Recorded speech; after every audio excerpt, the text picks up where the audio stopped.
عنوان: نسب مبارک رسول صلی اللہ علیہ وآلہ وسلم، آباء و اجداد اور بنو ہاشم۔ جاننے کے لیے ویڈیو کو اینڈ تک ضرور دیکھیں۔ بسم اللہ الرحمن الرحیم، الحمدللہ رب العالمین، والصلاۃ والسلام علی سید المرسلین۔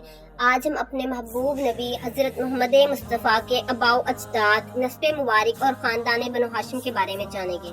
آپ کا نسب یہ ہے: محمد بن عبداللہ بن عبد المطلب بن ہاشم بن عبد المناف بن قصی بن کلاب بن مرہ بن کعب بن لبی بن غالب بن فہر بن مالک بن نظر بن کنانہ بن خزیمہ بن مدرکہ بن الیاس بن مزر بن نزار بن معد بن عدنان۔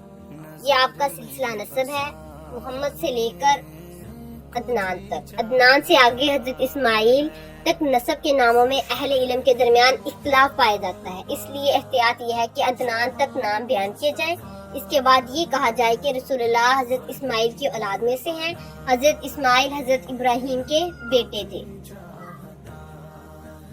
حضرت ابراہیم اللہ تعالیٰ کے جلیل القدر نبی تھے، حضرت اسماعیل بھی اللہ تعالیٰ کے برگزیدہ نبی تھے۔ حضرت ابراہیم اور اسماعیل نے اللہ تعالیٰ کے حکم سے بیت اللہ کی تعمیر میں حصہ لیا، یعنی بیت اللہ کو تعمیر کیا۔ قرآن کریم میں ارشاد ہے: وَإِذْ يَرْفَعُ إِبْرَاهِيمُ الْقَوَاعِدَ مِنَ الْبَيْتِ وَإِسْمَاعِيلُ۔ ترجمہ: اور جب ابراہیم اور اسماعیل اس گھر کی بنیادیں اٹھا رہے تھے۔ سورۃ البقرہ آیت نمبر 127۔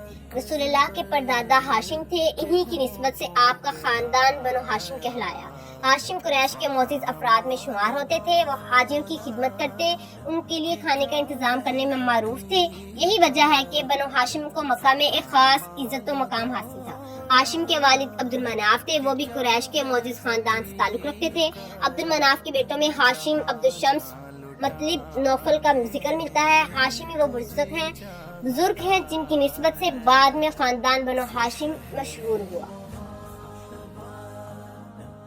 عبد المناف کے آباء و اجداد میں قصی بن کلاب بھی ایک نمایاں شخصیت تھے۔ قصی نے مکہ میں قریش کو منظم کرنے، ان کے اہم معاملات کو سنبھالنے میں اہم کردار ادا کیا۔ ان کی وجہ سے قریش کی اجتماعی زندگی میں نظم و اتحاد پیدا ہوا۔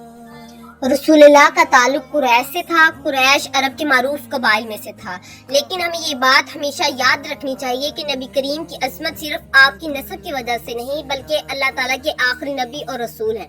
آپ پوری انسانیت کے لیے رحمت بن کر تشریف لائے۔ نسب رسول کا بیان سننے کا اصل مقصد صرف نام یاد کرنا نہیں، بلکہ محبت رسول میں اضافہ کرنا ہے۔ ہمیں چاہیے کہ ہم اپنے نبی کی سیرت پڑھیں، آپ کی سنت کو اپنائیں، آپ کے اخلاق کو اپنی زندگی میں لائیں اور کثرت سے درود شریف پڑھتے رہیں۔ نسب بھی پاک، کردار بھی پاکیزہ، محمد سا نہیں کوئی دنیا میں، بے شک۔ اللہ تعالیٰ ہمیں اپنے محبوب حضرت محمد مصطفیٰ کی سچی محبت عطا فرمائے، آپ کی سنت پر چلنے کی توفیق دے اور قیامت کے دن آپ صلی اللہ علیہ وآلہ وسلم کی شفاعت نصیب فرمائے، آمین یا رب العالمین۔ صلی اللہ تعالیٰ علی حبیبنا محمد صلی اللہ علیہ وآلہ وسلم۔ اگر آپ کو یہ بیان پسند آیا ہو تو ویڈیو کو لائک کریں، اپنے دوستوں اور عزیزوں کے ساتھ شیئر کریں، چینل کو سبسکرائب کریں اور ایسے مزید اسلامی معلومات کے لیے ہمارے ساتھ جڑے رہیں۔ جزاک اللہ خیر۔